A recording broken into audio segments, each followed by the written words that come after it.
The three-member panel of the Delhi government has now summoned top DDA and Delhi government officials over the entire tree felling issue. Now remember, over 1,100 trees were cut at the ridge area without the Supreme Court's permission. In fact, the Supreme Court had denied permission for the felling of trees as far as this particular area is concerned.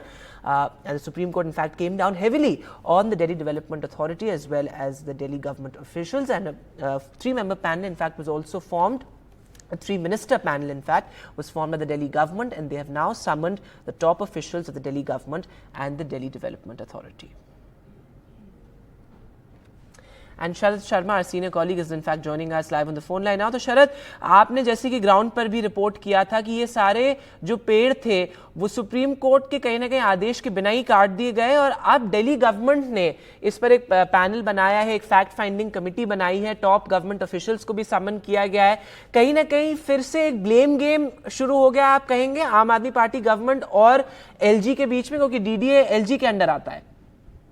देखिए वेदांत, आरोप ये है कि DDA ने पेड़ पहले काट दिए और परमिशन के लिए सुप्रीम कोर्ट को बाद में अप्रोच किया, जिसको सुप्रीम कोर्ट ने डिनाई कर दिया. लेकिन एक पिटिशनर ने जब पिटिशन डाली तो उसके बाद ये बात निकल के आई कि पेड़ तो काटे जा चुके हैं.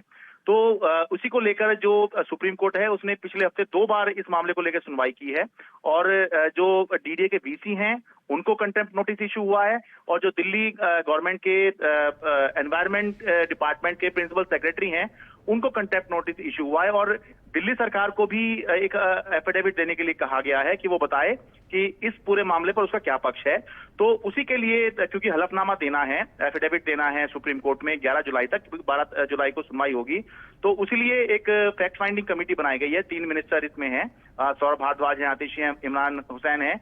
तो उसी कमेटी ने अब सौरभ भारद्वाज ने नोटिस भेजकर जो डीडीए के बीसी हैं जिनको कंटेम्प्ट नोटिस भी इशू हुआ है, और जो प्रिंसिपल सेक्रेटरी हैं एनवायरमेंट डिपार्टमेंट के, उनको भी कल बुलाया गया. साथ में डीसीपी और जो उस इलाके के थाने के एसएचओ हैं, इन सबको कल पूछताछ के लिए बुलाया गया है. इनसे पूछताछ होगी और उसके बाद जो दिल्ली गवर्नमेंट है वो उनको एफिडेविट सुप्रीम कोर्ट में रखना है.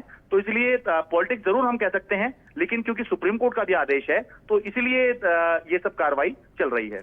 Sharad, बहुत शुक्रिया तमाम जानकारी के लिए. So Sharad is reporting the DDA officials have many important questions to answer this after the Supreme Court came down heavily on the Delhi Development Authority.